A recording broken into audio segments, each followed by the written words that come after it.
एक शहर में एक राजा रहे, राजा विक्रमादित्य। राजा विक्रमादित्य राज्य के जनता से, प्रजा से बहुत प्यार करेगा।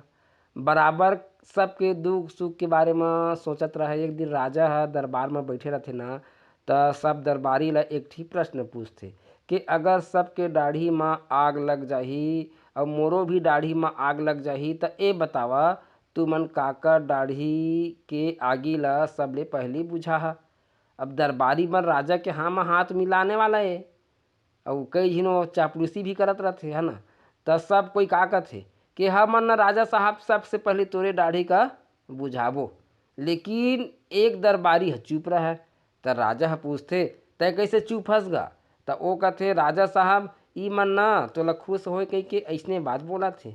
और सच बात तो ये हर आदमी सबसे पहली अपन बारे में सोचते। मैं हाँ सबसे पहली अपन दाढ़ी की आगी ला बुझाऊँ, फिर बाद में दूसर के आगी ला बुझाऊँ। राजा खुश हो गए, कहते बिल्कुल सही बोले कहा थे।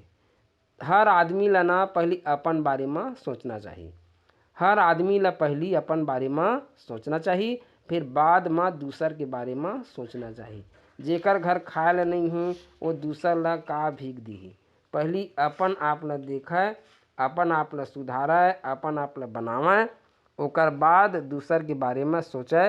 तब भैया हुआ एक कहानी के यही शिक्षा है। नमस्कार।